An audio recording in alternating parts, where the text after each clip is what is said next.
नमस्कार साथियों, आप सभी का स्वागत है एक बार फिर से आपके अपने YouTube परिवार टाइगर ग्रुप स्टडी में। तो आज जो है सो हम लोग एसपीडी करंट अफेयर का लास्ट में जो वस्तुनिष्ठ प्रश्न होते हैं उसके लेकर 50 तक जो है सो हम लोग देखने वाले हैं। तो इस चैनल पर आप लोग बने रहिए और इस चैनल पर नए हैं तो इस चैनल को सब्सक्राइब अवश्य कीजिए। तो चलिए शुरू करते हैं आज के सीरीज को। तो आज का पहला क्वेश्चन है कि 31 अगस्त 2025 को दिव्य कला मेला का कहाँ संपन्न हुआ है। 26वां दिव्य कला मेला जो सो कहाँ संपन्न हुआ है। Option A Lucknow, B Mumbai, C Patna या फिर ऑप्शन डी नई दिल्ली। तो इस प्रश्न का जो राइट आंसर होगा वह हो जाएगा पटना, जो कि बिहार की राजधानी है। अगर आप लोग को इस प्रश्न का जवाब मालूम रहता है तो आप लोग कमेंट करके इसका जवाब जरूर सेंड कीजिए। चलिए चलते हैं दूसरे क्वेश्चन की ओर।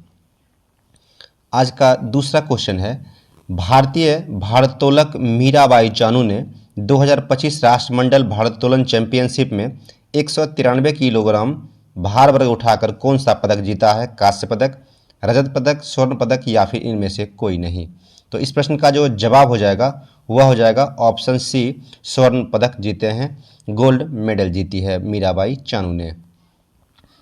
आगे क्वेश्चन नंबर 3 है, प्रधानमंत्री नरेंद्र मोदी ने 22 अगस्त 2025 को गंगा नदी पर किस पुल का उद्घाटन किया जो एशिया की सबसे चौड़ी पुल है। Option A Digha Sonpur, Gandhi Setu, option C Vikramshila पुल या फिर औटा सिमरिया पुल। तो इस प्रश्न का जो राइट आंसर होगा वह हो जाएगा ऑप्शन डी औटा सिमरिया पुल हो जाएगा। औटा सिमरिया पुल ऑप्शन डी, जो कि एशिया की सबसे चौड़ी पुल हो जाएगा। आगे है, ग्लोबल AICT इंडेक्स 2025 में बेंगलुरु को कौन सा स्थान मिला है। ऑप्शन ए 15वां, बी 26वां, सी 30वां या फिर डी 45वां।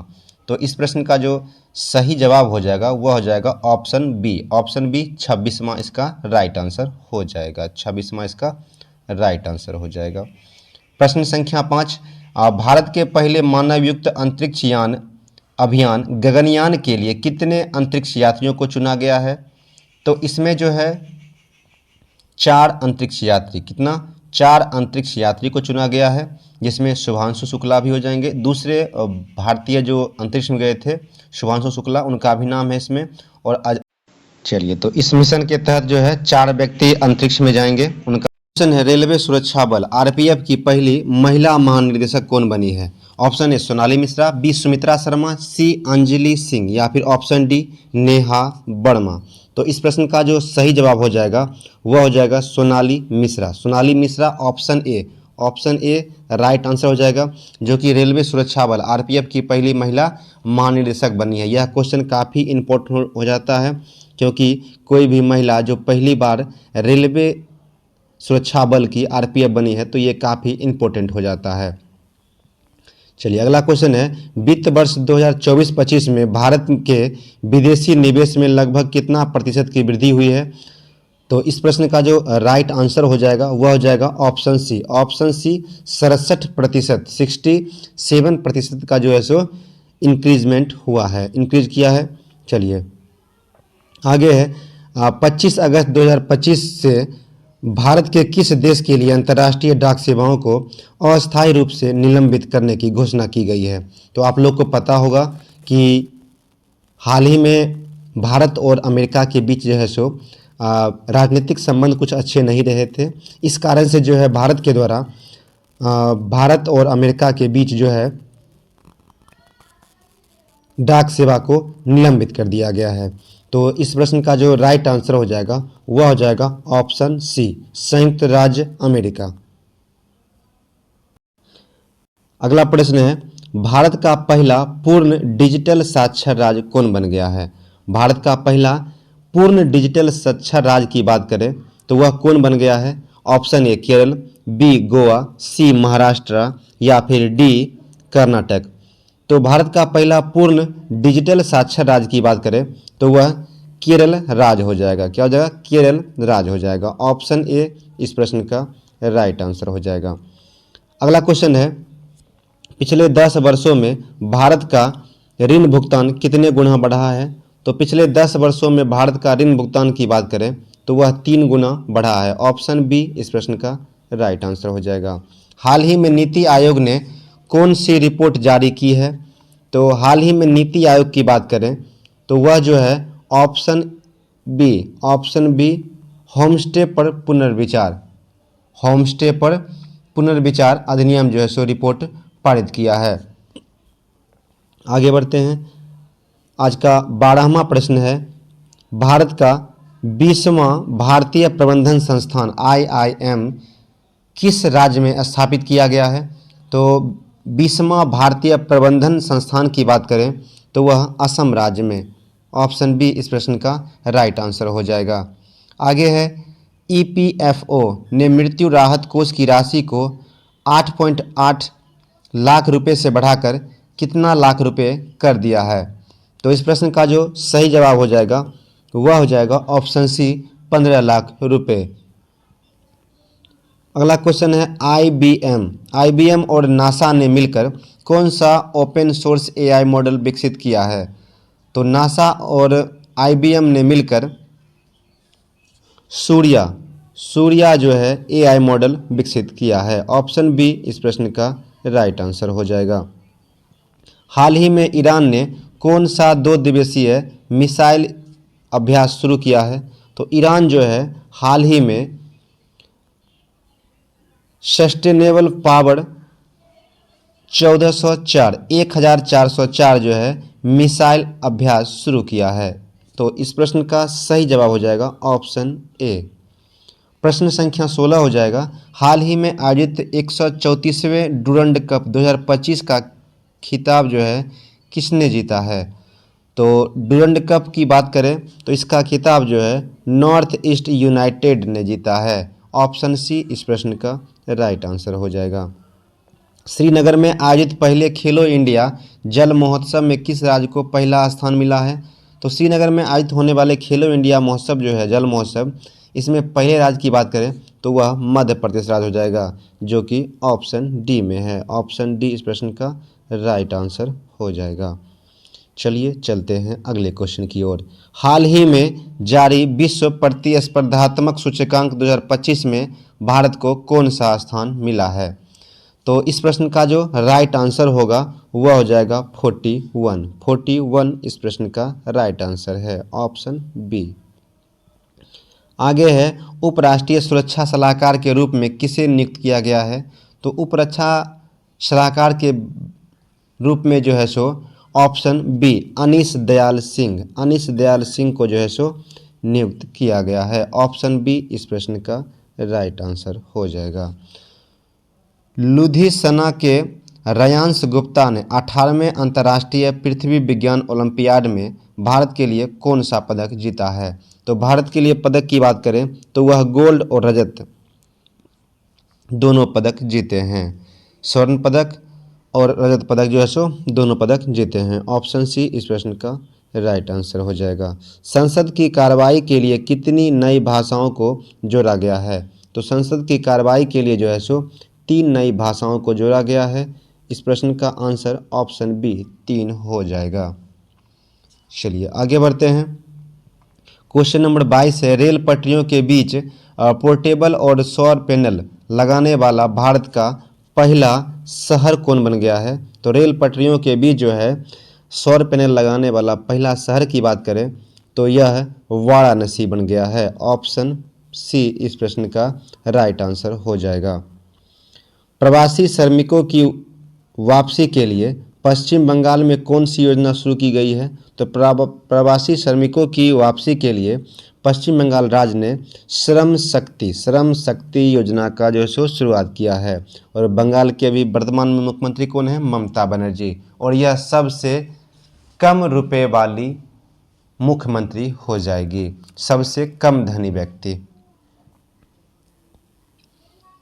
प्रश्न संख्या 24, 3 बार PFA player of the year 3 bar PFA player of the year पुरस्कार जीतने वाले पहले खिलाड़ी कौन बन गए हैं? तो पहले खिलाड़ी की बात करें तो वह मोहम्मद सलाह इस प्रश्न का राइट आंसर हो जाएगा, ऑप्शन सी इस प्रश्न का राइट आंसर हो जाएगा। एथेंस में आयोजित 2025 अंडर 17 विश्व कुश्ती चैंपियनशिप में भारतीय महिला पहलवानों ने कुल कितने पदक जीते हैं? तो एथेंस में जो अंडर 17 विश्व कप हुआ था कुश्ती का, उसमें महिला पहलवानों ने 5 पदक जीते हैं। तो सी इस प्रश्न का राइट आंसर हो जाएगा। आगे है, टेनिस खिलाड़ी कार्लोस अल्कराज ने पहली बार कौन सा खिताब जीता है? तो टेनिस खिलाड़ी कार्लोस अल्कराज ने सिनसिनाटी ओपन का खिताब जो है सो जीता है कार्लोस अल्कराज ने। उत्तर प्रदेश स्थित जलालाबाद का नाम बदलकर क्या रख दिया गया है? तो उत्तर प्रदेश का शहर जलालाबाद का नाम बदलकर परशुरामपुरी रख दिया गया है। बी इस प्रश्न का राइट आंसर हो जाएगा। 2025 में 23 अगस्त को मनाए गए दूसरे राष्ट्रीय अंतरिक्ष दिवस की थीम क्या रही थी? तो 2025 में जो 23 अगस्त को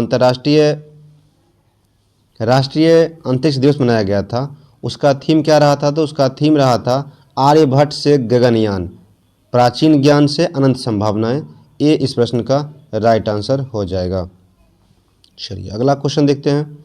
अगला क्वेश्चन है, विश्व स्वास्थ्य संगठन WHO ने किस देश को रूबेला मुक्त घोषित किया है? तो रूबेला मुक्त घोषित की बात करें तो यह नेपाल को किया गया है। सी इस प्रश्न का सही जवाब हो जाएगा, ऑप्शन सी।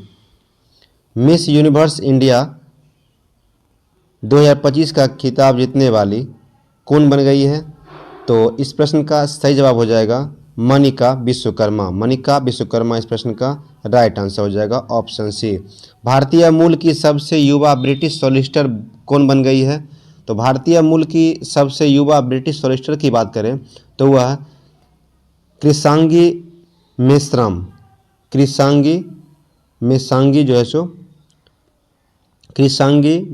जो है सो बन गई है। हाल ही में नागालैंड राज्य का राज्यपाल किसे नियुक्त किया गया है? तो नागालैंड राज्य की राज्यपाल की बात करें तो वह अजय कुमार भल्ला को बनाया गया है। भारत और श्रीलंका के बीच समुद्री अभ्यास श्रीलैक्स 2025 का 12वां संस्करण जो है कहाँ आयोजित किया गया है? तो 12वां संस्करण की बात करें तो यह कोलंबो जो कि श्रीलंका में हो जाएगा में आयोजित किया गया है। सी इस प्रश्न का राइट आंसर हो जाएगा। प्रथम विश्व मानव रोबोट गेम्स 2025 का आयोजन कहाँ किया गया है? तो प्रथम विश्व मानव रोबोट की बात करें तो यह चीन में आयोजित किया गया है और चाइना इस टेक्नोलॉजी में जो है सो एक महत्वपूर्ण देश भी है। रूस ने 2026 तक किस ग्रह पर वेनेरा डी मिशन भेजने की घोषणा की है? तो वेनेरा डी मिशन घोषणा की बात करें तो यह शुक्र ग्रह के लिए हो जाएगा, ऑप्शन बी इसका हो जाएगा। India film festival of Melbourne 2025 के लिए किस फिल्म ने सर्वश्रेष्ठ पुरस्कार जीता है? तो इस प्रश्न का सही जवाब हो जाएगा ऑप्शन ए, होम बाउंड ने। होम बाउंड जो है सो सर्वश्रेष्ठ फिल्म का खिताब जीता है, ऑप्शन ए। हाल ही में किस राज्य ने गणेश उत्सव को राज्य उत्सव घोषित कर दिया है? तो आप लोग को पता ही होगा कि गणेश पूजन जो है सो महाराष्ट्र राज्य में काफ़ी धूमधाम से मनाते हैं, इसलिए इस प्रश्न का जो सही जवाब हो जाएगा वह महाराष्ट्र राज्य हो जाएगा। प्रश्न संख्या 38 हो जाएगा। अंतरिक्ष एजेंसी नासा ने 2030 तक चंद्रमा पर क्या स्थापित करने का लक्ष्य रखा है? तो नासा ने जो है सो एक परमाणु रिएक्टर जो है सो स्थापित करने का लक्ष्य रखा है चंद्रमा पे, ऑप्शन बी इस प्रश्न का राइट आंसर हो जाएगा। दुनिया का सबसे मूल्यवान फुटबॉल क्लब की बात करें तो दुनिया का सबसे मूल्यवान फुटबॉल क्लब रियल मैड्रिड हो जाएगा। सी इस प्रश्न का राइट आंसर होगा। अगला प्रश्न है, इसरो और मुस्कान फाउंडेशन ने किस राज्य के ग्रामीण छात्रों के विज्ञान शिक्षा को बढ़ावा देने के लिए एक अंतरिक्ष प्रयोगशाला की स्थापना किया है? तो इसरो और मुस्कान फाउंडेशन की बात करें तो वह जो है अरुणाचल प्रदेश राज्य में विज्ञान शिक्षा को बढ़ावा देने के लिए एक अंतरिक्ष प्रयोगशाला की स्थापना किया है। अगला क्वेश्चन नंबर 41 हो जाएगा। न्यूम्बियो सुरक्षा सूचकांक 2025 में भारत का सबसे प्रदूषित शहर, न्यूम्बियो सुरक्षा सूचकांक 2025 के अनुसार भारत का सबसे प्रदूषित शहर की बात करें तो वह कौन हो जाएगा? दिल्ली, कोलकाता, मंगलोर या फिर कानपुर? तो मंगलोर इस क्वेश्चन का सही जवाब हो जाएगा, ऑप्शन सी। अगला प्रश्न संख्या 42 की बात करें तो चेन्नई के एस रोहित कृष्णा भारत के कौन से क्रम के जो है सो ग्रैंड मास्टर बन गए हैं? तो एस रोहित कृष्णा की बात करें तो यह 89 नंबर के जो सो ग्रैंड मास्टर बन गए हैं। डी इस प्रश्न का राइट आंसर हो जाएगा। प्रश्न संख्या 43, श्रीनगर में आयोजित पहले खेलो इंडिया जल महोत्सव का शुभंकर क्या रहा है? तो श्रीनगर में आज पहले खेलो इंडिया जल महोत्सव का शुरुआत जो है सो कहाँ हुआ है? श्रीनगर में हुआ है। और इसका शुभंकर की बात करें तो वह हिमालयन रखा गया है। हिमालयन इस प्रश्न का राइट आंसर हो जाएगा, ऑप्शन ए। तमिलनाडु में बुजुर्गों एवं विकलांगों को राशन सामग्री उनके घर तक पहुंचाने के लिए कौन सी योजना शुरू की गई है? तो विकलांगों एवं बुजुर्गों के लिए तमिलनाडु सरकार ने घर तक राशन पहुंचाने के लिए मुख्यमंत्री थायुमनवर योजना की जैसे शुरुआत किया है। ऑप्शन सी इस प्रश्न का राइट आंसर होगा। अगला क्वेश्चन नंबर 45 है, कर्नाटक के धारवाड़ जिले के किस समूह को संयुक्त राष्ट्र विकास कार्यक्रम UNDP द्वारा इक्वेटर पुरस्कार 2025 से सम्मानित किया है? तो इस प्रश्न की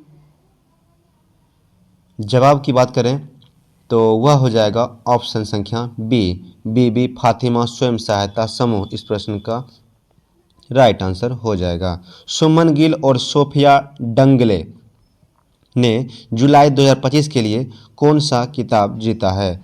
तो इस प्रश्न की बात करें तो वह ICC player of the month की बात करें तो जुलाई माह का सुमन गिल और सोफिया डंगले ने किया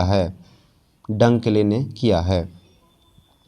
20 अगस्त 2025 को भारत ने ओडिशा के चांदीपुर से किस मिसाइल का सफल परीक्षण किया है?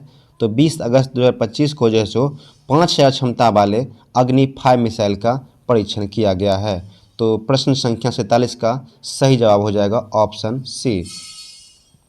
इसरो का 56वां स्थापना दिवस कब मनाया गया? तो इसरो की 56वां स्थापना दिवस की बात करें तो यह ऑप्शन सी 15 अगस्त 2025 को हो जाएगा। बिहार राज्य सरकार ने आपातकाल के दौरान जेल में बंद कैदियों के लिए जेपी स्वतंत्रता सेनानी जो थे जेपी सेनानी योजना के तहत जो है सो पेंशन को कितना गुना कर दिया है? तो जेपी आंदोलन में जो भी कैदी थे जो भी आपातकाल में बंद किए गए थे उनका पेंशन जो है बिहार सरकार के द्वारा कितना गुना कर दिया है? तो वह 2 गुना कर दिया गया है। और आज का लास्ट क्वेश्चन आप लोग के लिए है, अंतर्राष्ट्रीय सीमा पर ड्रोन रोधी प्रणाली तैनात करने वाला भारत का पहला राज्य कौन बन गया है? तो इसका जवाब हो जाएगा पंजाब राज्य जो है अंतर्राष्ट्रीय सीमा पर ड्रोन रोधी प्रणाली तैनात करने वाला भारत का पहला राज्य बन गया है। तो आप लोग कमेंट करके बताएं कि ये सीरीज आप लोग को कैसा लगा और आगे इसी तरह के और भी वीडियो के लिए इस चैनल पर बने रहें। और इस चैनल को आप लोगों ने अभी तक सब्सक्राइब नहीं किया तो सब्सक्राइब कीजिए और इस वीडियो को अधिक से अधिक अपने एजुकेशनल ग्रुप में शेयर कीजिए। Thank you for watching. जय हिंद।